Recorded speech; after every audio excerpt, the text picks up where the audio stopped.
Welcome to Shukla study point. आप सभी का स्वागत है आपके अपने YouTube channel Shukla study point में। मैं शिवम शुक्ला आप सभी दोस्तों का हार्दिक स्वागत करता हूं। दोस्तों, बड़ी तीव्र गति से मैं पढ़ाने का प्रयास करूंगा आपको, क्योंकि यह रिवीजन क्लास के तौर पर मैं दे रहा हूं और आज अभी 2 बजे से पेपर आपका लगा हुआ है। तो उसके लिए मैं आपको बता दूं, एक प्रकार से अभी एक प्रकार से मान करके चलो कि आप तुरंत इन प्रश्नों को पढ़ लीजिएगा। आपके एग्जाम से प्रश्न आने वाले हैं दीर्घ उत्तरीय, लघु उत्तरीय और अति लघु उत्तरीय में। तो मैं बताऊंगा 10 ऐसे महत्वपूर्ण टॉपिक्स और प्रश्न जिनसे एग्जाम में प्रश्न बहुत अधिक मात्रा में आते हैं, उसको उत्तर को भी मैं समझाने का प्रयास करूंगा। तो आप चाहे रास्ते में जा रहे हैं अभी, या फिर आप अपने सेंटर पहुंच चुके हैं, अपने घर पर हैं, तो ईयरफोन लगाओ, तुरंत आराम से सुनते हुए रास्ते में आराम से जाइएगा। चलिए प्रारंभ करते हैं कक्षा को बिना समय गवाए। मध्यकालीन इतिहास यानी मेडिवल हिस्ट्री के सब्जेक्टिव मॉडल पेपर पर आज के वीडियो के माध्यम से चर्चा करेंगे। देखिएगा लगभग यहाँ से 50% यहीं से आपका फंस जाएगा। बाकी और 2 मॉडल पेपर ऑलरेडी हम मेरे चैनल पर उपलब्ध हैं, आप उसको देख लीजिएगा। प्लेलिस्ट मैंने शेयर कर दी है कम्युनिटी में, आप उसको देख लीजिएगा। मैंने सब जगह व्हाट्सएप पर और टेलीग्राम सभी जगह पर, फेसबुक पर सभी जगह जो है स्टोरी वगैरह सब लगा करके फिर सेंड कर दिया था आप सभी के पास। तो मेडिवल हिस्ट्री में हमको पढ़ना क्या है? मध्यकालीन भारत का इतिहास, वो भी हमको कहां से कहां तक, 1206 ईस्वी से लेकर के 1757 ईस्वी तक। यानी 1206 में क्या होता है? 1206 ईस्वी में मुख्य रूप से बात की दिल्ली सल्तनत की स्थापना होती है। 1757 आते थे, आप देखते हैं मुगल वंश जो आता है 1526 में, उसकी नींव हिल जाती है और कहीं ना कहीं पे 1757 से मुगल साम्राज्य का पतन एक प्रकार से बहुत बड़ी तीव्र गति से होता है। तो वहां तक हमको पढ़ना है, यानी कि मुख्य रूप से हमको दिल्ली सल्तनत के बारे में और मुगल कालीन जो है एक प्रकार मुगल काल के बारे में। मुगल काल में आप देखते हैं बाबर हो गए, अकबर हो गए, हुमायूं हो गए, जहांगीर हो गए, शाहजहां हो गए, और इसके बाद में दारा शिकोह हो गए, इसके अलावा औरंगजेब हो गया। ठीक है, इन सभी के बारे में पढ़ना है। शेर शाह और शिवाजी के बारे में भी इसी में पढ़ना है। इसके अलावा आप देखते हैं जो है दिल्ली सल्तनत में आप तमाम प्रकार के, जैसे दिल्ली सल्तनत में तो तुगलक वंश हो गया, लोधी वंश हो गया, ठीक है, खिलजी वंश हो गया, इन सभी के बारे में आप पढ़ते हैं। ठीक है, और गुलाम, शुरुआत में आप देखते हैं गुलाम वंश होता है, खिलजी वंश है, ठीक है, तुगलक वंश है, सैयद वंश है और लोधी वंश, 5 वंश के बारे में पढ़ना है। तो इन सभी चीजों के बारे में पढ़ना, देखते हैं प्रश्न कैसे कैसे आते हैं। ठीक है, अब आइए बीए सेकंड सेमेस्टर के छात्र छात्राओं के लिए बहुत बढ़िया चीज है, एक प्रकार शुक्ला स्टडी पॉइंट आप ज्वाइन कर लिए हो, निश्चित तौर पर आपको बड़ा आनंद आता होगा। और प्राचीन इतिहास का भी पेपर हुआ होगा, बहुत सारे प्रश्न आपके मॉडल पेपर से आए हुए होंगे कल रात में, इसीलिए मैंने वीर बहादुर सिंह पूर्वांचल यूनिवर्सिटी का क्वेश्चन पेपर सॉल्व करवा दिया। और जिसके पास भी मतलब जिस भी यूनिवर्सिटी का पेपर आपका हो, सभी पेपर आप हमारे नंबर पर सेंड कर दीजिए करिएगा। जो है व्हाट्सएप नंबर है 9161936062, इसी पर आप व्हाट्सएप कर दीजिएगा। जो भी पेपर हो साफ साफ फोटो खींच करके सेंड करने का प्रयास करें। बीए प्रथम और सेकंड सेमेस्टर मध्यकालीन इतिहास के बारे में चर्चा करेंगे। आइए देखते हैं। देखिए सभी प्रश्न करने अनिवार्य होंगे। देखिए आप आशा इसको छोड़ दो, अभी इसके कैसे कैसे करना आप ये सब मैं बता चुका हूं ऑलरेडी। देखिए इसको मैं दीर्घ उत्तरीय टाइप से बताने का प्रयास करूंगा बड़ी कम समय में। देखिए कुतुबुद्दीन ऐबक के बारे में जब भी आपसे प्रश्न पूछा जाएगा तो आपको यही सारी चीजें लिख देनी, आपको भटकने की आवश्यकता नहीं। आपसे प्रश्न बनता है कुतुबुद्दीन ऐबक की उपलब्धियों का वर्णन करें, क्या आप उसे गुलाम वंश का संस्थापक मानते हैं, ऐसा प्रश्न पूछता है। या प्रश्न पूछता है कि दास वंश का संस्थापक कौन था, सप्रमाण उत्तर दीजिए। या प्रश्न पूछता है कि दास वंश की सत्ता की स्थापना में कुतुबुद्दीन ऐबक के योगदान का उल्लेख कीजिए। या इस प्रकार से आपसे प्रश्न पूछता है कि कुतुबुद्दीन के जीवन पर प्रकाश डालते हुए उसका भारतीय इतिहास में स्थान निर्धारित कीजिए। कुछ इस प्रकार से कुतुबुद्दीन ऐबक को लेकर के उसकी समस्याओं और उसके समाधान कैसे किया, इन सभी से प्रश्न आते हैं। तो मैं इसके उत्तर को बताने का प्रयास करता हूं कुतुबुद्दीन ऐबक के बारे में। ऐसे एग्जाम में लिख कर दे देगा अति लघु उत्तरीय में कि कुतुबुद्दीन ऐबक। अब बाकी कुतुबुद्दीन ऐबक के बारे में कुछ लिखना है। देखिए कुतुबुद्दीन ऐबक के बारे में अगर हम बात करें तो मोहम्मद गौरी का आप लोगों ने नाम सुना होगा। मोहम्मद गौरी जो है इसके 4 प्रसिद्ध दास हुए। 4 प्रसिद्ध दास कौन कौन से थे? और उन्हीं दासों में से आप देखते हैं, चारों दासों में से कुतुबुद्दीन ऐबक जो था ये सबसे पहला दास था। किसका?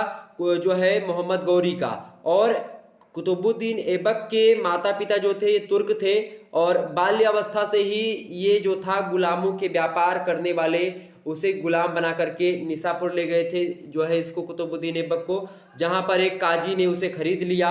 और जब काजी की मृत्यु हो जाती है तो वह लड़का जो है, जो कि कुतुबुद्दीन ऐबक के नाम से बाद में जाना जाता है, उस लड़के को, उस काजी की मृत्यु के बाद में उस लड़के को बेच दिया जाता है। और इस प्रकार जो कुतुबुद्दीन ऐबक था ये बसरा के एक व्यापारी द्वारा मोहम्मद गौरी के दरबार में लाया गया। और गौरी ने ऐबक की प्रतिभा को देखा, उसे पहचाना और उसको खरीद लिया। और कुतुबुद्दीन ऐबक ने अपनी पूर्ववर्ती कहीं न कहीं मालिक के साथ घुड़सवारी, युद्ध कला का अभ्यास, ये सब किया हुआ था। और यही सब देख करके खास करके मोहम्मद गौरी को पसंद आता है। और गजनी में अपने साहस, वीरता और युद्ध के अभ्यास के कारण से वह सुल्तान का सबसे अधिक विश्वास पात्र बन जाता है और मोहम्मद गौरी उसे इतना अधिक प्रभावित होता था जब भी उसके कार्यों को देखता। तो इस प्रकार से कुतुबुद्दीन ऐबक को अपनी सेना की एक टुकड़ी का नायक भी बना दिया। तो कुल मिलाकर के कुतुबुद्दीन ऐबक जो था वो अपने स्वामी के प्रति या स्वामी के साथ भारत पर आया था और उसने तराइन यानी मोहम्मद गौरी के साथ भारत आया था। तराइन के मैदान में राजपूतों के साथ युद्ध भी किया। भारत विजय के बाद गौरी गजनी लौट जाता है और ऐबक को भारत का राज्य समर्पित कर देता है। कुतुबुद्दीन ऐबक ने बड़ी वीरता के साथ साथ क्या किया, पास पड़ोस की विद्रोह का दमन किया जो चल रहा था उस समय।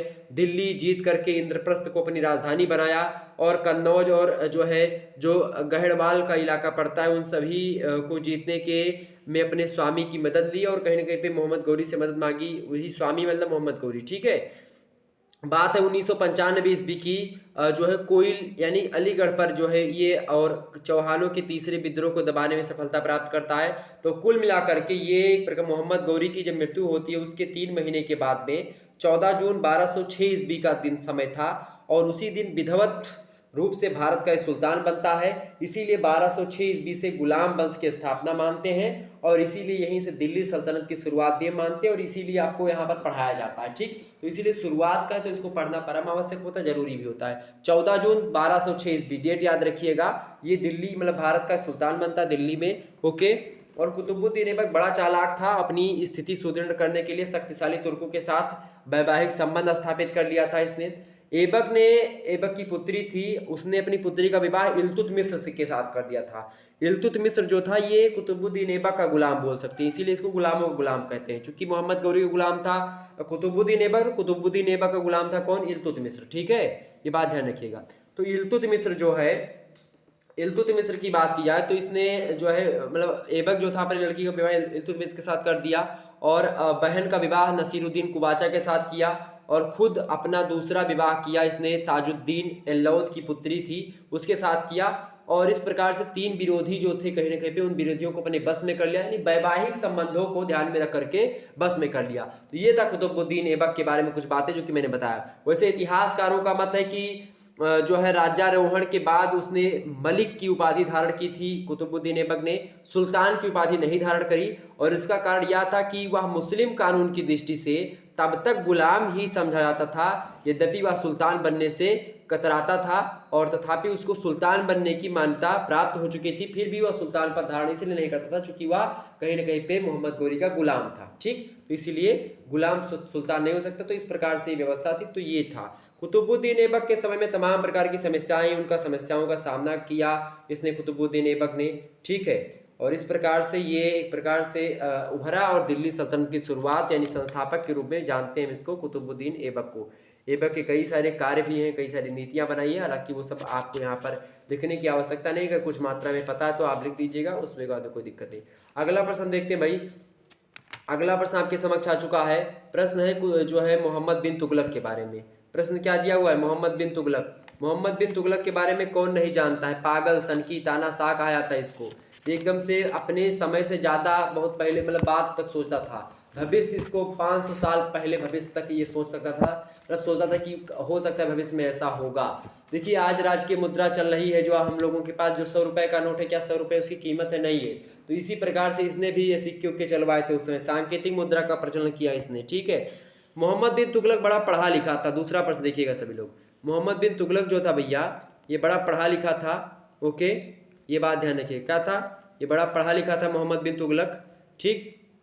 और इसकी बात किया तो अलाउद्दीन खिलजी को आप सभी लोग जानते हैं। जब अलाउद्दीन खिलजी की मृत्यु हो जाती है तो खिलजी वंश का पतन हो जाता है वहीं से। और अलाउद्दीन खिलजी के शासनकाल में दीपालपुर का गवर्नर गाजी मलिक काफ़ी प्रभावशाली महत्वपूर्ण व्यक्ति था, जो गवर्नर गाजी था, गाजी मलिक, ठीक। और खिलजी वंश के अंतिम शासक जो था वो नसीरुद्दीन खुसरो था। उसका अंत करके खुद 1320 ईस्वी की बात है, उसमें दिल्ली की गद्दी पर गयासुद्दीन तुगलक जो है नाम से बन नसीरुद्दीन खुसरो जो है उसका अंत कर देता है, कौन, गाजी मलिक जो गवर्नर होता है दीपालपुर का। और इसके बाद में क्या होता है, दिल्ली की गद्दी पर गयासुद्दीन तुगलक के नाम से बैठा और इसी ने तुगलक वंश की नींव डाली 1320 ईस्वी में। और पहला शासक जो है तुगलक वंश का कौन था, गयासुद्दीन तुगलक। और कहीं ना कहीं पे उसके बाद में आप देखते हैं मोहम्मद बिन तुगलक जो है ये 1325 ईस्वी में सिंहासन पर बैठता है और 1351 कब से कब तक, 1325 से लेकर के 1351, आप देखिए लगभग 26 या 25 सालों तक शासन किया, 26 सालों तक। और अपने शासनकाल में इसने क्या की, तमाम प्रकार की नीतियां बनाई, जिससे क्या हुआ, इतिहासकार लोग इससे क्या कहते हैं, सनकी कहते हैं, पागल बादशाह कहते हैं, इस प्रकार से इसको नाम देते हैं, क्योंकि इसने बहुत प्रकार की चीज़ें करी। वैसे इसके पिता अपने पिता का सबसे बड़ा पुत्र था मोहम्मद बिन तुगलक का लालन पालन जो हुआ था एक सैनिक के रूप में हुआ। शुरुआत से इसको तमाम प्रकार की नीतियाँ मिली और अपने खुद जो है उसने अपने पिता के एक जो है कहीं ना कहीं पे अपने खुद के पिता के प्रति विद्रोह के रूप में खड़ा हुआ था कहीं ना कहीं पे, और अंत में बाध्य होकर के सुल्तान को पुत्र की इच्छा अनुसार राजकाज करना भी पड़ा था। तो कहीं ना कहीं पे ये शुरुआत से ही प्रभावी था। और अब जब देखते हैं कि जब ये 1325 ईस्वी के प्रारंभ में ही आप देखते हैं इसने अपने पिता का भी वध करवा दिया था, ठीक है, और ये अपने आप को जो है युवराज घोषित कर दिया था पहले से ही, और मोहम्मद तुगलक के नाम से गद्दी पर बैठ गया था 1325 ईस्वी में ही। पिता की मृत्यु के बाद में 40 दिनों का शोक मनाया था और काले वस्त्र धारण किया था इसने। तुगलकाबाद में ही निवास करता था, वहाँ पर राजधानी परिवर्तित की थी। तो इस प्रकार से बड़ी इसके कार्यों में आप देखते हैं, जैसे तुगलक मोहम्मद बिन जो तुगलक था, ये राज्य सुधार संबंधी इसके कई सारे कार्य हैं, जैसे कि दुआब कर में वृद्धि कर दिया इसने, ठीक है। इसके अलावा कर नीति की असफलता हुई और इसका कहीं ना कहीं इस पर नकारात्मक प्रभाव पड़ा। नवीन कृषि विभाग की स्थापना करी इसने, और ये पहला सुल्तान था जिसने कृषि विस्तार और विभाग जो है उसके विकास और उसके विभाग की स्थापना करी। दीवाने करबी जो है जिस विभाग की स्थापना करी कृषि, उसको दीवाने करबी कहा जाता था। और राजधानी परिवर्तन किया, ठीक है। इसके अलावा जो है दिल्ली लौटने के लिए विभिन्न कारण भी फिर दोबारा राजधानी परिवर्तन किया, दौलताबाद फिर दिल्ली पर। तो इस प्रकार से सांकेतिक मुद्रा का प्रचलन किया जो कि असफल रहा। तांबे की सिक्के का प्रचलन किया, सांकेतिक मुद्रा में असफलता मिली इसको खास करके। और विदेश नीतियों में मंगोल आक्रमण हुए इसके समय में, खुरासान विजय की योजना इसने बनाई। तो कहीं ना कहीं पे ये कहीं ना कहीं पे असफल ही रहता था, क्योंकि ये बड़ा टैलेंटेड अपने आप को समझता था। फिरोज शाह जो मोहम्मद बिन तुगलक था, मोहम्मद बिन तुगलक कहीं ना कहीं पे ये ज़्यादा पढ़ा लिखा होने के साथ साथ क्या था कि जब दरबार में बैठता था तो इससे बात करने योग्य मंत्री उंत्री इससे बात सही तरीके से नहीं कर पाते थे, क्योंकि ये पढ़ा लिखा था और किसी की बात मानता जल्दी नहीं था, केवल अपनी बात ही एक प्रकार से करता था। और एक व्यक्ति था इसी के समय काल में, एक यात्री आया था इबन बतूता, इबन बतूता से बातचीत करता था, क्योंकि वो वही पढ़ा लिखा था। और इबन बतूता जो है यहाँ पर आया था, उसके साथ ही ये बातचीत करता। तो ये था इसके बारे में कुछ बातें। अगला प्रश्न आपकी स्क्रीन पर आ चुका है, इल्तुतमिश। इल्तुतमिश के बारे में मैंने बताया था कि ये एक प्रकार से गुलाम था किसका, ये गुलाम था भाई किसका, तो ये गुलाम था कुतुबुद्दीन ऐबक का। कुतुबुद्दीन ऐबक केवल 4 साल तक शासन किया था कुतुबुद्दीन ऐबक ने मोहम्मद गौरी के बाद में। और कहीं ना कहीं मोहम्मद गौरी तो शासन नहीं किया था, आया था और चला गया था। वास्तविक रूप से शासन तो कुतुबुद्दीन ऐबक ने ही किया था, शुरुआत दिल्ली सल्तनत की 1206 से, और 4 साल के बाद मर जाता है। 1206 ईस्वी में शासन दिल्ली सल्तनत की शुरुआत होती है। 1210 ईस्वी आता है, लगभग 4 साल तक शासन जब कर लेता है कुतुबुद्दीन ऐबक। उसके बाद में आता है कौन आता है भाई, उसके बाद में जो कुतुबुद्दीन ऐबक का लड़का होता है आराम शाह। आराम शाह जो है वो सुल्तान बनता है 1210 ईस्वी में, किंतु ऐबक के दामाद इल्तुतमिश ने आराम शाह को पराजित कर दिया। तो कुतुबुद्दीन ऐबक, मैंने बताया था अभी भी शुरुआत में कि कुतुबुद्दीन ऐबक ने अपनी बिटिया का विवाह इल्तुतमिश के साथ कर दिया था, जो कि उसका एक गुलाम था, ठीक है। और जब आराम शाह चूंकि एक प्रकार से योग्य नहीं था, इसने क्या किया, इल्तुतमिश ने इसको पराजित करके खुद गद्दी पर बैठा इल्तुतमिश, ठीक है। 1211 ईस्वी में दिल्ली पर अधिकार कर लिया और उसने दिल्ली के सिंहासन को गुलाबों का बिस्तर नहीं पाया, उसे अत्यधिक भयानक परिस्थितियों का सामना करना पड़ा। ये इतिहासकारों का कथन है, मेरा कथन नहीं है। इतिहासकार कहते हैं कि जब इल्तुतमिश गद्दी पर बैठा या दिल्ली की गद्दी पर उसने सुल्तान के पद पर जो है उपाधि धारण करी और बैठा, तो दिल्ली के सिंहासन को गुलाबों का बिस्तर नहीं पाया था उसने, उसे अत्यधिक भयानक परिस्थितियों का सामना करना पड़ा, उसने बहुत ज़्यादा समस्याओं का सामना किया। उसके बाद में इल्तुतमिश जो था खास करके जो है ये दिल्ली की कमज़ोर स्थिति थी जब ये बैठा था, और खास करके इल्तुतमिश जब गद्दी पर बैठा तो दिल्ली की सत्ता लगभग समाप्त हो चली थी, और कोई ना कोई तो दिल्ली का आदेश मानता था, कोई नहीं मानता था। इस प्रकार से पंजाब भी उसका विरोधी था। नसीरुद्दीन कुबाचा ने मुल्तान को हथिया लिया था। इस प्रकार से जो है कहीं ना कहीं पे अपने राज्य की सीमा भटिंडा, कोहराम, श्रावस्ती, लाहौर तक अपने राज्य में मिलाने में सफल होता है वो इल्तुतमिश।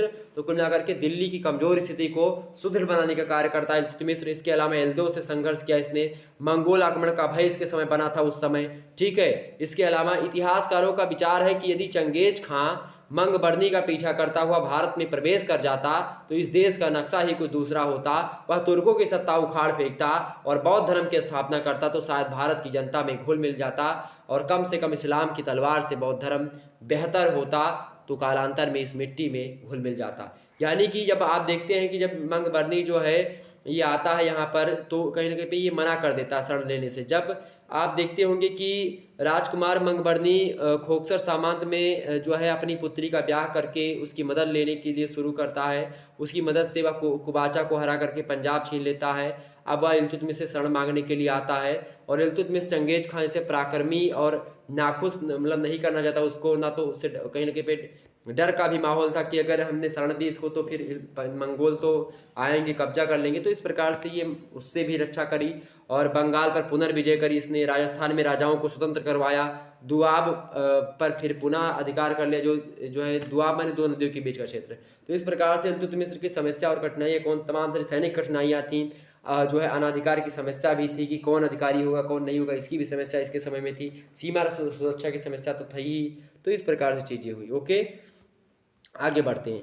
अगला प्रश्न, चौथा नंबर प्रश्न है पानीपत का प्रथम युद्ध 1526 ईस्वी में लड़ा गया था। पानीपत का प्रथम युद्ध किसके किसके बीच में लड़ा गया था भाई, फटाफट से बताने का प्रयास करेंगे। एग्जाम में यहाँ से प्रश्न आता है पानीपत के प्रथम युद्ध से। पानीपत का जो प्रथम युद्ध था ये 20 अप्रैल की रात्रि को बाबर और इब्राहिम लोदी कहीं न कहीं पे के बीच में, वैसे तो 20 अप्रैल कहना उचित ना होगा, 1526 में बाबर और इब्राहिम लोदी के बीच में ये युद्ध हुआ था। खास एक मैं स्टोरी आपको सुनाना चाहता हूँ। 20 अप्रैल की रात थी, बाबर जो था वो अपने 4-5 हजार सैनिकों को अफगान शिविर पर आक्रमण करने की आज्ञा देता है और उन्होंने अपने आदेशानुसार शीघ्र ही आक्रमण किया और उस समय अफगान जो थे सचेत थे और इन्होंने मुगलों को पीछे खदेड़ दिया। 21 अप्रैल को दोनों सेनाओं का युद्ध जो है पुनः प्रारंभ हो जाता है सुबह और युद्ध भीषण हुआ। बाबर जो था ये योग्य था, तोपची था, इसके पास 2-3 तोपची थे, 2 खास करके। तो बाबर ने बड़ी योग्यता के साथ अपनी सेना को व्यूह में खड़ा किया। अफगान सेना तोपों की मार सह नहीं सकी और उनके पैर उखड़ गए और इस पर बाबर ने दक्षिण तथा बाईं ओर की दिशाओं में सेनाओं को तुलगमा धाबे मारने का आदेश दिया। तुलगमा माने दोनों तरफ से घेर करके इस प्रकार से वार करना, ठीक है। ये मैंने बताया अपने युद्धों में, मतलब कि वीडियो में, जैसे कि तुलगमा युद्ध नीति, जैसे बीच में सैनिक यहाँ पर जो है इब्राहिम लोदी खड़ी है, बाबर और इब्राहिम लोदी के बीच में लड़ा गया था। इब्राहिम लोदी जो था लोदी वंश का अंतिम संस्थापक था। 1526 ईस्वी में ही मुगल वंश की स्थापना होती है। तो इस प्रकार से ये देखिए, ये एक प्रकार से इब्राहिम लोदी है और ये बाबर है। बाबर थोड़ा सा सैनिक है, ठीक है, 25,000 सैनिक इसके पास है, इसके पास 1 लाख सैनिक है, ठीक, इब्राहिम लोदी के पास। इधर से देखिएगा बाबर जो है आता है, बाबर पहले से ही पानीपत के मैदानों में इधर सैनिकों को बिछाया था, इधर सैनिकों को दाएं बाएं तरफ से, ठीक है। अब इसने कहा कि जो भी बाबर का गला काट करके मेरे पास लाएगा, इब्राहिम लोदी ने कहा, उसको मैं सोना चांदी दूंगा। अब इधर सारे सैनिक दौड़े बाबर पर धावा बोलने के लिए। इधर से बाबर का आदेश मिला, ये सैनिक जो इधर खड़े थे तोप मार रहे हैं इधर से, ठीक है। सैनिक आ रहे हैं, सैनिक घायल हो रहे हैं, आधे सैनिक आगे पहुंच रहे हैं, आधे तो मर ही रहे हैं, लगभग सारे के सारे मर पा रहे हैं। और इधर से क्या हुआ, इधर से कुछ सैनिक और आगे निकल गए, इधर से ये देखिए, इधर से आकर के इनको घेर लिया और शासक जो था इब्राहिम लोदी उसको कब्जिया ले। इब्राहिम लोदी गले पे जब तलवार रख दी उसके बाद में क्या हुआ, सारे सैनिक वैसे ही अस्त व्यस्त हो गए। जब राजा ही नहीं रहेगा तो फिर क्या मतलब है। तो इस प्रकार से क्या, तुलगमा युद्ध नीति का प्रयोग करके बाबर ने पानीपत का प्रथम युद्ध में सफलता प्राप्त करी। और कहीं ना कहीं बाबर की सफलता के कई कारण थे। इब्राहिम का आमिरों के साथ दुर्व्यवहार, इब्राहिम की नौ प्रशिक्षित सेना, इब्राहिम की सैनिक अनुभवहीनता और बाबर के पास तोपखाने का होना, ये सब कहीं ना कहीं बाबर की सफलता के कारण में गिने आते हैं। और भारत में एकता का अभाव था उस समय, बाबर का सैनिक संगठन मजबूत था, बाबर की सैनिक योग्यता भी कुशल थी। इस प्रकार से तमाम प्रकार के ये कारण और इन सभी कारणों के द्वारा बाबर जो था विजयी रहा और भारत में पूर्णतः मुगल वंश की स्थापना हो जाती है 1526 ईस्वी में। उसके बाद में फिर युद्ध आता है खानवा का युद्ध। फिर खानवा का युद्ध 1527 ईस्वी में होता है बाबर और राणा सांगा के बीच में। खानवा नामक स्थान पर होता है चूंकि, इसीलिए इसको खानवा का युद्ध कहते हैं, ठीक है।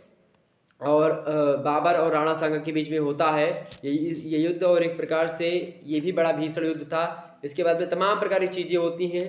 लेन पुल कहता है बाबर के बारे में कि कि बाबर में एशिया तथा भारत को मिलाने तथा बिल्कुल जंगली अव्यवस्था को साम्राज्यवादी सरकार के युग में मिलाने की कड़ी था बाबर। और इस प्रकार से बाबर के बारे में कहीं कहीं ना कहीं पे इसको एक साम्राज्य निर्माता या वास्तविक संस्थापक भी मुगल साम्राज्य का कहा जाता है, लेकिन कहीं ना कहीं पे बाबर के बारे में कई सारी गलतफहमियां भी, कई अच्छी कार्य भी इसने किया, अच्छा कार्य किया, कुछ बुरे कार्य भी किए, हालांकि वो अलग बात है। अलग अलग प्रकार से कार्य इन लोगों ने किए और हालांकि चले तो इतना चीज़ें लिख देंगे तो हो जाएगा पानीपत के प्रथम युद्ध में। ठीक है, तो लगमा युद्ध नीति का प्रयोग, पहली बार तोपों का प्रयोग पानीपत के प्रथम युद्ध में हुआ होता है। अगला प्रश्न देखिएगा, हुमायूं कौन था? हुमायूं जो था बाबर का लड़का हुआ हुमायूं। और हुमायूं जब आता है कहीं ना कहीं पे आप देखते हैं हुमायूं का अर्थ जैसा कि पहले से आपको पता होगा, हुमायूं मतलब होता है भाग्यवान। लेकिन हुमायूं जो था ये कहीं ना कहीं पे मुगल काल का सबसे अभागा शासक माना जाता है। अभागा मतलब कि इसका भाग्य इसके साथ नहीं था। ये जब भी कुछ कार्य किया, जैसे मोहम्मद बिन तुगलक, हालांकि तो उसको छोड़ ही दो, जब ये इसकी बात की जीवन भर लड़खड़ाया, संघर्षी था, योग्य था, कुशल था। और लेकिन क्या हुआ कि कहीं ना कहीं पे बाबर ने भी इसको कहीं ना कहीं पे थोड़ा सा हतोत्साहित करने का प्रयास, लेकिन बाबर को पता नहीं, बाबर चूंकि क्या था, निर्दयी नहीं था ज़्यादा। और ये अपने भाई जो लड़के थे, 4 लड़के थे, चारों लड़कों से प्रेम करता था। तो कहा था इससे हुमायूं से कि चारों लड़कों हम जमीनियाँ बराबर बराबर बांट दूंगा। तो हुमायूं वही किया था कि सभी को जो है अलग अलग क्षेत्र दे दिया था, और वही चल करके बाबर में जो है बाद में दिक्कत होती है। तो मुगल काल का सबसे बड़ा अभागा जो शासक था ये हुमायूं ही था। निरंतर कठिनाइयों का सामना करता रहा और अंत में किसी न किसी कठिनाई का सामना करते हुए ये जो है कहीं ना कहीं पे मर भी जाता है। इसी कारण से इसी बात को लेकर के एक इतिहासकार है लेनपूल एक इतिहासकार है। वो कहते हैं कि जीवन भर लुढ़कते रहने वाले हुमायूं ने अंत में लुढ़क कर जान दे दी, यानी सीढ़ी से गिरते हुए इसकी मृत्यु हुई थी, लड़खड़ लड़खड़ होते हुए। ठीक है, एक शब्द में अगर कहें तो बाबर की मृत्यु हुई थी और उसके पूर्वगामी जो है मुसलमान राजवंशी की भांति भारत की मिट्टी में मुगल राजवंशी की जड़ें नीचे तक पहुंच सकी थी। तो ये हुमायूं के कारण कहीं ना कहीं पे हो सका था। हुमायूं का जन्म 6 मार्च को हुआ था 1508 ईस्वी को, काबुल के किले में हुआ था। इसकी माता का नाम माहम बेगम था और पिता तो बाबर था ही, सबसे बड़ा लड़का था हुमायूं। हुमायूं के 3 भाई और थे, कामरान, हिंदाल, अस्करी। ठीक है, और कहीं ना कहीं पे इन्हीं सभी के कारण से क्या हुआ, यही सब विद्रोह किए और हुमायूं की असफलता के सब कारण हुए। हुमायूं की प्रारंभिक कठिनाइयों में असंगठित साम्राज्य था। जब बाबर आया था 4 साल ही बाबर रहा हिंदुस्तान में, उसके अंदर मृत्यु हो जाती बाबर की। ठीक है, राज्यारोहण में खलीफा का अवरोध था। ठीक है, इसके अलावा भाइयों का विरोध होता रहा, आर्थिक समस्याओं से जूझना पड़ा हुमायूं को। बाबर की भाइयों के प्रति उदारता भी थी, कहीं ना कहीं पे बाबर ने कहा था कि ये सब चीज़ें करते रहना। इस प्रकार तमाम प्रकार की चीज़ें होती है। और लेनपूल कहता है अफगानों की प्रतिद्वंदता उस समय बहुत ज़्यादा थी। इसी बात को लेकर के लेनपूल कहता है कि अफगान सर्प केवल घायल हुआ था, मरा नहीं था। अफगान सर्प केवल घायल हुआ था भाई, मरा नहीं था, ये बात ध्यान रखिएगा। तो इस प्रकार से क्या हुआ, इसको भी अफगानों का सामना भी करना पड़ा, साम्राज्य विभाजन भी करना पड़ा, अलग अलग भाइयों को देना पड़ा। राजपूतों की समस्या तो थी ही, सैन्य संगठन का दोष था। उधर शेर शाह सूरी जो था ये, वो भी कहीं ना कहीं पे इस पर शासन कर रहा था, लगातार इसको पछाड़ रहा था। ठीक, तो इस प्रकार से हुमायूं जो था इसका जीवन के कई सारे दोष थे। ठीक है, आगे बढ़ते हैं। अगला प्रश्न देखिएगा, अकबर की राजपूत नीति। अकबर तो जानते होंगे, अकबर कौन था भाई? अकबर के बारे में कौन कौन जानता है? अकबर कौन था, फटाफट से बताइएगा। अकबर कौन था? अकबर किसका लड़का था, बताओ। अकबर कौन था? अकबर ने दीन इलाही धर्म की स्थापना करी थी, ये भी बात ध्यान रखिएगा। ठीक, तो अकबर किसका लड़का था और शासन पर कब बैठा, ये आप लोग कमेंट सेक्शन में करेंगे, कमेंट करके फटाफट से बताएं, जितने भी लोग देख रहे हैं। अकबर की राजपूत नीति के बारे में प्रश्न आपसे आ सकता है, क्योंकि अकबर ने क्या किया था, आमेर की राजकुमारी से विवाह करके जो है परस्पर मेल और सामंजस्य की नींव का आरंभ किया, जिससे राजनीति में एक नए युग का आरंभ हुआ और देश को कई पीढ़ियों तक बड़े बड़े शासक प्रदान किया। और मुगल बादशाहों की अगली 4 पुस्तकों को बड़े बड़े राजनीतिज्ञ और सैनिक अफसरों की सेवाएं उपलब्ध हुई और मध्यकालीन भारत में बड़ी ऊंची श्रेणी में माने जाते थे। और अकबर खास करके जितने भी मुगल जो है आए हैं, इन सभी से शांति प्रिय माना जाता था। ठीक है, और अकबर के बारे में जो है तमाम प्रकार की नीतियां इसने अपनाई, जैसे कि पहली नीति थी राजपूतों के संबंधित की अकबर का राजपूतों की वीरता पर मोहित होना। अकबर जो था राजपूत भारतवर्ष के लिए युद्ध प्रिय वीर जाति माने जाते हैं। चूंकि कहा भी गया है, जो है आप पढ़ेंगे, जो इतिहास खास करके नहीं बोल सकते उसको, लेकिन फिर भी जो एक प्रकार से हिंदी साहित्य में आप पढ़ते होंगे, हिंदी साहित्य में आलखंड वगैरह आपने पढ़ा होगा, ठीक है, पृथ्वीराज रासो वगैरह पढ़ा होगा, तो उन समय आप देखते हैं तो वीरता का बड़ा वर्णन मिलता है। क्षत्रियों के बारे में एक जो है कहा जाता है, क्या कहा जाता है कि 12 बरस ले कुकर जीवे और 16 ले जीवे सियार और बरस 18 क्षत्रिय जीवे आगे जीवन का धिक्कार। इस प्रकार से कहा। तो अकबर की राजपूत नीति ये थी कि राजपूतों की वीरता और उनके युद्ध कौशल से अकबर पूर्ण रूप से परिचित था और वह अपने साहस एवं धैर्य जैसे गुणों पर मोहित था। और राजपूत युद्ध भूमि में मर जाना उचित समझते थे, मगर पीठ दिखा करके भागना ये उचित नहीं समझते थे। तो इस प्रकार से ये चीज अकबर को पसंद आती थी। तो इस प्रकार से कहीं ना कहीं पे राजपूतों को मिलाना इसलिए चाहता था क्योंकि राजपूत वीर होते थे जो क्षत्रिय थे। ठीक, दूसरी बात ये थी कि साम्राज्य विस्तार में सफलता होती थी। जब अकबर जाकर के चाहे हाथ जोड़ करके, चाहे लड़ करके, चाहे विवाह कर करके किसी तरीके से मिलाना चाहता था राजपूतों को, ठीक है, तो कहीं ना कहीं पे अकबर की हार्दिक इच्छा यह थी कि भारतवर्ष में एक विशाल सुदृढ़ राज्य की स्थापना हो और उसका शासन कहीं ना कहीं पे हमारे अंडर में हो, इस प्रकार से चाहता था। तो ये चीज। तीसरा नीति थी कि राजस्थान का भौगोलिक महत्व भी। एक लेखक कहता है कि राजस्थान दिल्ली तथा आगरा के अत्यंत निकट था, इसीलिए राजधानी की सुरक्षा के दो ही रास्ते थे, या तो राजपूतों को बिल्कुल विनष्ट कर दिया जाए या उनसे मित्रता कर ली जाए। तो इसीलिए ये नीति अपनाता था ये। चौथी बात ये थी कि शांतिपूर्ण शासन की स्थापना करना चाहता था अकबर और कुशल साधक था शांति मतलब नीति बनाने में ये। ठीक, इसीलिए इसने एक जो है कहीं ना कहीं पे सभी धर्म को मान करके एक वो बनाया था, दी नहीं लाही। पांचवी नीति थी कि विदेशी सैनिकों की समस्या के समाधान में सरलता होती अगर ये सब लोग इकट्ठा हो जाते। अकबर का स्वभाव तथा शिक्षा में भी कहीं ना कहीं पे योगदान। अकबर को प्रारंभ से ही उदारता और सहिष्णुता की शिक्षा मिली थी और यही शिक्षा बाद में राजपूतों के प्रति क्रियात्मक रूप से सामने आती है। वह राजपूतों के प्रति उदार भी रहा है और कहीं ना कहीं पे आप देखेंगे अकबर पढ़ा लिखा बिल्कुल भी नहीं था, ठीक है, लेकिन फिर भी इतना समझदार था कि वो जानता था कि युद्ध में कुछ नहीं रखा है। ठीक, राष्ट्रीय सद्भावना की प्राप्ति करना चाहता था। तो इस प्रकार से तमाम सारी नीतियां थी। अगला प्रश्न देखिएगा, अगला प्रश्न आपकी स्क्रीन पर आ चुका, नूरजहां का प्रभुत्व काल। नूरजहां का प्रभुत्व काल फटाफट से बताने का प्रयास करेंगे। नूरजहां का प्रभुत्व काल, नूरजहां भाई कौन थी? नूरजहां की बात की जाए, नूरजहां तेहरान के निवासी था। मिर्जा जो है ग्यास बेग, ग्यास मतलब गयास बेग की पुत्री थी ये। कौन? नूरजहां तेहरान के निवासी था। मिर्जा जो है गयास बेग, उसकी गयास बेग खुरासन के जो है बेगलार बेगी के वजीर मोहम्मद सारिक के पुत्र थे और 1587 ईस्वी में जब वह भारत आने वाले काफिले के साथ आ रहा था, मार्ग में नूरजहां का जन्म हुआ था और नूरजहां को उन्होंने मार्ग में सड़क पर ही छोड़ दिया, किंतु एक दयावान व्यापारी मलिक मसूद था, उसने उस कन्या को उठा लिया और उनके पालन पोषण का उत्तरदायित्व भी संभाला। मलिक मसूद ने ही दया करके गयास बेग को फतेहपुर सीकरी में अकबर से मिलवाया था और एक साधारण सी नौकरी दिलवा दी। यहीं पर इस कन्या का, जिसका बचपन का नाम मेहरुन्निसा था, जो बाद में नूर जहां के नाम से विख्यात होती है, उसका पालन पोषण किया गया और अपनी प्रतिभा के बल पर गयास बेग निरंतर उन्नति करता चला गया। वह एक कवि था और अपने परिश्रम से सम्राट को प्रसन्न करके वह 300 का मनसबदार बन गया और कालांतर में धीरे धीरे समय बीतता गया। काबुल के दीवान के उच्च पद का भार जो है पदभार संभाला, सम्राट को भी कहीं ना कहीं पे सौंप दिया। गयास बेग का दरबार में बड़ा सम्मान था, वह योग्य था, राजभक्त सेवक था। इस प्रकार से नूरजहां का जो विवाह हुआ था मेहरुन्निसा, जो इनके बचपन का नाम था, ये अपनी माता के साथ राजमहल में आया करती थी और उसके रूप लावण्य पर शहजादा सलीम जो था उसकी दृष्टि पड़ती है। शहजादा सलीम जो था वो मुग्ध हो गया इसको देख करके, इसकी सुंदरता को। तो सलीम मेहरुन्निसा से विवाह करना चाहता था शुरुआत से ही, और परंतु अकबर इसके पक्ष में बिल्कुल भी नहीं थे। 17 वर्ष की आयु में मेहरुन्निसा का विवाह फारस के एक साहसी युवक अली कुल बेग के साथ हो जाता है।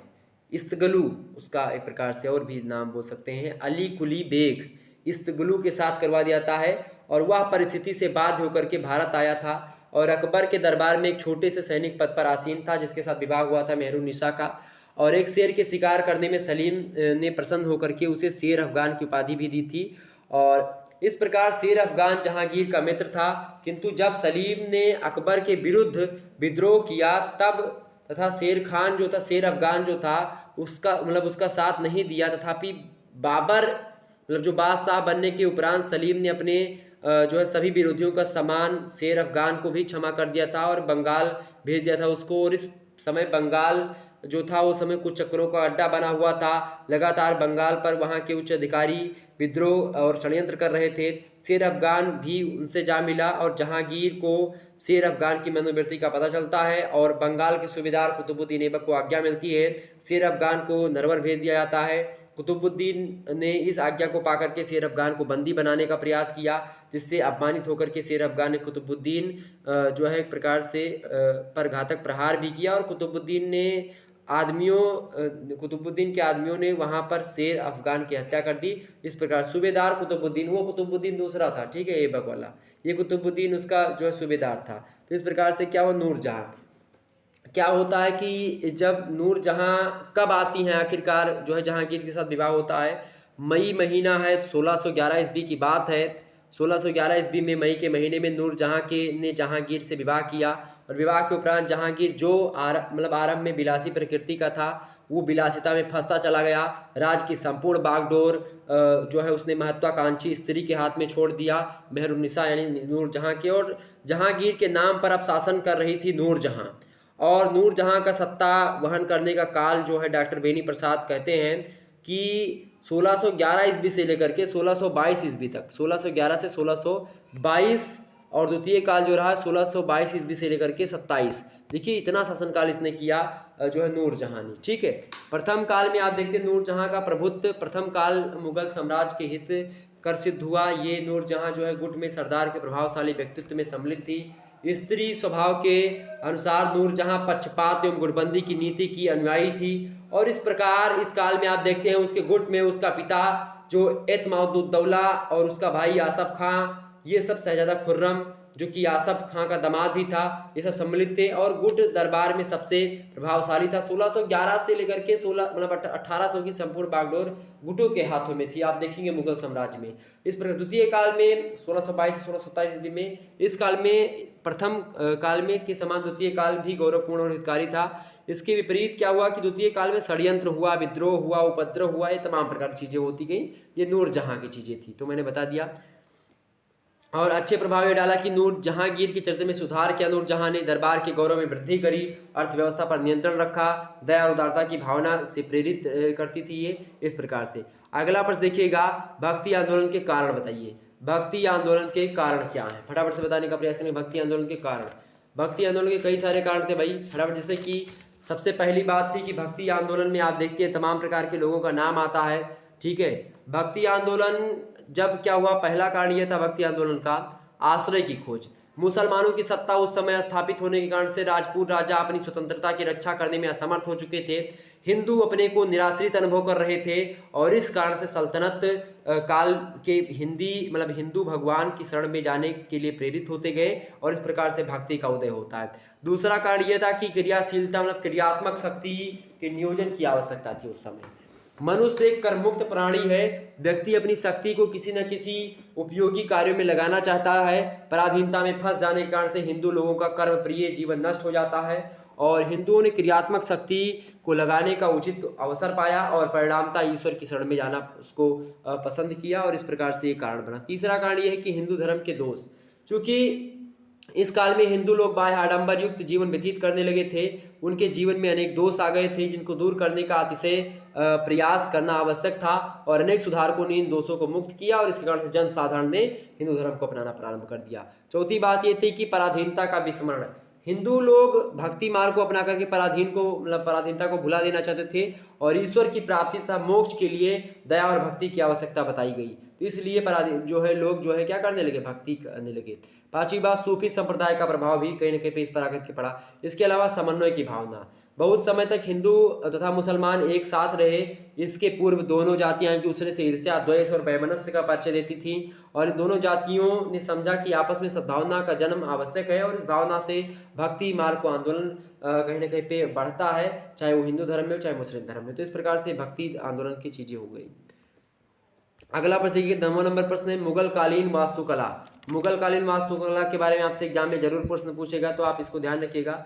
मुगल कालीन वास्तुकला की बात की जाए, स्थापत्य कला या वास्तुकला बात एक ही है।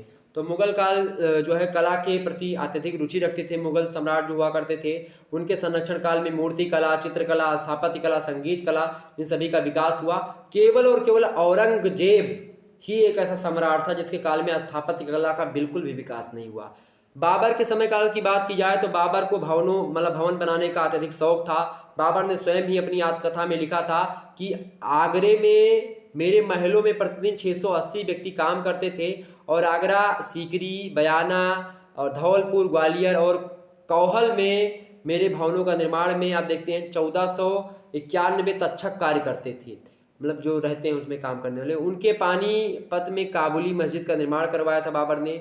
रोहिलखंड में जामा मस्जिद भी बनवाई थी। अयोध्या में बाबरी मस्जिद भी उसके समय में ही बनवाई गई थी। जो मंदिर थी उसको तोड़ करके बाबरी मस्जिद का निर्माण जो है ये करवाया गया था। ठीक, ये बात ध्यान रखेंगे। दूसरी बात ये था कि और हुमायूं के काल में स्थापत्य कला का विकास कैसे हुआ कि हुमायूं के काल में स्थापत्य कला की विशेष उन्नति होती है और उनके पास जो है समय का अभाव था। हुमायूं के पास इसने केवल 2 मस्जिदें बनवाई थी। आगरे का हिसार में है एक और अत्यंत सादगी से युक्त मस्जिद, और कहीं ना कहीं पे एक दीन पनाह नामक नगर भी बसाया था इसने। ठीक, और बात की जाए शेर शाह की तो शेर शाह के काल में भी आप देखते हैं इमारतें बनवाने का शौक था शेर शाह को, और जो है सहस्राम का मकबरा बनवाया शेर शाह ने, और इसकी निर्माण शैली सभी इतिहासकारों ने प्रशंसा करी है। विंसेंट स्मिथ ने भी प्रशंसा करी है। हाबिल कहते हैं कि यह मकबरा शेर शाह के चरित्र और व्यक्तित्व का सजीव उदाहरण है। ठीक है, और शेर शाह कहीं ना कहीं पे ये बढ़िया मतलब स्थापत्य कला का शौकी था। इसके अलावा बात की जाए अकबर की तो अकबर जो था ये हुमायूं का लड़का था, और अकबर के काल में स्थापत्य कला का विकास जो था कहीं ना कहीं पे बहुत प्रेम था इसको स्थापत्य कला से। ठीक, और शासन में सुख शांति चाहता था ये। संस्कृति की उन्नति इसके शासनकाल में हुई, और अकबर द्वारा बनाई गई इमारतों में फारसी और भारतीय शैलियों का मिला जुला रूप दिखाई पड़ता है। ठीक, आमेर दुर्ग आप देखिएगा, जहांगीरी महल और सीकरी की इमारतों को आप देखिएगा तो आप पता लगेगा। ठीक है, इसके अलावा आप देखिएगा 5वें जो आता है अकबर के बाद में शासक वो जहांगीर होता है। जहांगीर को भवन निर्माण कला में बड़ी रुचि थी, और ये संकोच स्वीकार करना पड़ेगा कि कला के क्षेत्र में उसका योगदान चित्रकारी से कहीं कम था। और जहांगीर द्वारा निर्मित जो स्मरणीय भवन है उनमें अकबर का सिकंदरा सर्वश्रेष्ठ नमूना है, और आगरे के पार्श्ववर्ती स्थान में एतमादुद्दौला का जो मकबरा बनाया गया है वो इसने बनवाया था। नूरजहां की अध्यक्षता में बनवाया गया था ये खास करके। 6वें जो शासक आता है वो शाहजहां है। शाहजहां की बात की तो मुगल कालीन निर्माताओं में शाहजहां का सबसे महत्वपूर्ण स्थान माना जाता है। शाहजहां द्वारा निर्मित जो है आज आप देखते हैं दुर्गों की संख्या सबसे अधिक है।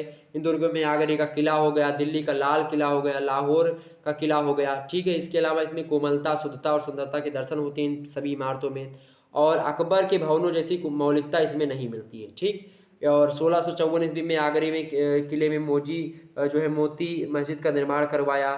ठीक है, शाहजहां ने, और आप देखते हैं ताजमहल का निर्माण हुआ। ठीक है, इस प्रकार से इसने सभी चीज़ों का निर्माण करवाया। आगे समझते हैं। 7वां व्यक्ति जो आता है इसके बाद में शाहजहां के बाद में औरंगजेब। औरंगजेब मुगल कालीन का एक ऐसा सम्राट था जिसके काल में स्थापत्य कला का विकास बिल्कुल भी नहीं था, ये प्रेमी भी नहीं था उसका। तो इस प्रकार से मुगल काल में वास्तुकला का विकास मैंने आपको बता दी, क्लियर हो गई, ये चीज हो गया। अगला प्रश्न देखिए 10वां नंबर प्रश्न आपके समझिए शिवाजी कौन थे। शिवाजी के बारे में भी एक आध प्रश्न आपके एग्जाम में आता है, तो इसको भी ध्यान रखिएगा शिवाजी के बारे में। ठीक है, शिवाजी के बारे में प्रश्न जरूर आता, तो इनको पढ़ना परम आवश्यक है, क्योंकि एग्जाम में बिना शिवाजी के कुछ नहीं हो सकता। ठीक है,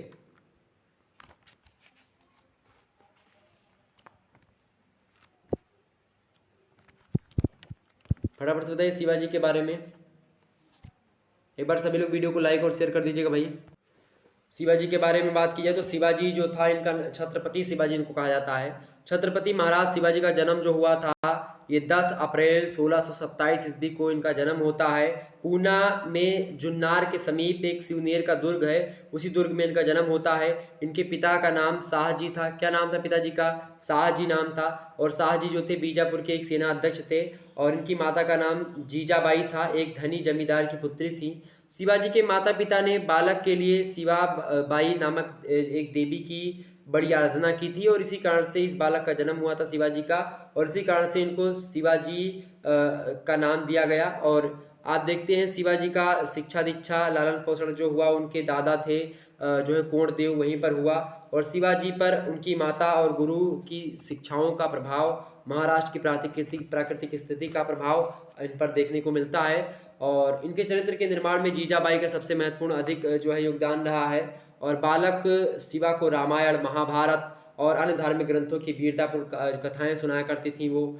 और गुरु कोणदेव ने उन्हें घोड़े पर सवारी करना, बाण चलाना, तलवार चलाना और तमाम प्रकार की कलाओं में निपुण किया था। शिवाजी के आध्यात्मिक गुरु श्री स्वामी रामदास जी थे। उन्होंने शिवाजी को आदेश दिया था कि बड़े होने पर भारत में हिंदू राज्य को पुनः स्थापित करने का प्रयत्न करें। और इस प्रकार शिवाजी ने कई सारी विजयें भी करी थी, जैसे कि रामगढ़ एवं पुरंदर दुर्ग पर एक प्रकार से शिवाजी ने 1644 और 1648 ईस्वी में अधिकार कर लिया। 1644 ईस्वी में पुरंदर किला और रामगढ़ पर और पुरंदर पर 1648 में। और कहीं न कहीं पे जावली विजय भी की, शिवाजी ने जावली पर अधिकार किया। कोंकण विजय प्राप्त करी 1675 ईस्वी में, ठीक है। जंजीरा के सिद्धियों पर आक्रमण किया था 1675 में, कोंकण पर विजय प्राप्त करी। बीजापुर के अफजल खां का वध किया, आप तो सभी पता होगा। तो शिवाजी ने मुगलों के साथ संघर्ष किया, ठीक है। सूरत की प्रथम लूट 1664 ईस्वी में। और इसके अलावा जय सिंह और शिवाजी का संघर्ष और पुरंदर की संधि होती है। शिवाजी की आगरा यात्रा, तो शिवाजी का मुगलों से पुनः संघर्ष, राज्याभिषेक, मुगल सेना पर आक्रमण किया, जो है जंजीरा की सिद्धियों से युद्ध किया, कर्नाटक विजय की थी। तो शिवाजी एक प्रकार से कहीं न कहीं पे महान शासक थे। एक शासक के रूप में शिवाजी एक प्रकार से बिल्कुल भी मूल्यांकित करने योग्य हैं, इनमें कोई दो राय नहीं है। ये अष्ट प्रधान यहाँ इनके यहाँ पर रहते थे लोग, अष्ट प्रधान, ठीक है, जिसमें एक प्रधान हुआते थे, दूसरा अमात्य, तीसरा सुमंत, चौथा दानाध्यक्ष हुआ करता था जिसको पंडित राव भी कहते थे, एक सचिव होता था, एक न्यायाधीश और एक सेनापति और एक मंत्री। ये 8 जो है अष्ट प्रधान हुआ करते थे। ओके, ये बात ध्यान रखिएगा। तो इस प्रकार से ये शिवाजी बड़े महान शासक थे। इस प्रकार से ये सब प्रश्न ध्यान रखिएगा। अगला प्रश्न और कुछ प्रश्नों को देख लीजिएगा। 5वां प्रश्न है, देखिए खंडपा से दो, मतलब कि 5 प्रश्न करने होते हैं आपको 2 शब्दों में, ठीक है। उसके अलावा फिर 5 प्रश्न 4 प्रश्न दे देते हैं, उनमें से 2 करने होते हैं दीर्घोत्तरी की। ये प्रश्न देख लीजिएगा, रजिया कौन थी, उसके पतन के कारण बताइए, मैंने बताया था। अगला प्रश्न देखिएगा, मॉडल पेपर में पढ़ा हुआ है, बलबन के राजस्व सिद्धांत की संचित कीजिए, इसको भी मैंने बताया है। अगला फिरोज शाह तुगलक के सुधारों का विवरण दीजिए, ये भी प्रश्न आपका अच्छा है। अगला प्रश्न देखिए, शेरशाह की सफलता के कारणों का उल्लेख कीजिए, मोस्ट इंपोर्टेंट है। अगला प्रश्न, मुगलों के विरुद्ध शिवाजी की सफलता के कारणों का उल्लेख कीजिए, ये है, ये भी प्रश्न आपका इंपॉर्टेंट है। इसके अलावा और भी प्रश्न आपके हो सकते हैं। हालांकि जितना मैंने सोचा रिवीजन करवा दिया, कुछ मात्रा में थोड़ा सा भी रिवीजन हो जाएगा तो आपका बढ़िया हो जाएगा। चलिए फिर मिलते हैं नेक्स्ट वीडियो, तब तक के लिए जय हिंद, जय भारत। आप सभी का बहुत बहुत धन्यवाद हमसे जुड़ने के लिए। मिलते हैं, धन्यवाद, बहुत बहुत धन्यवाद।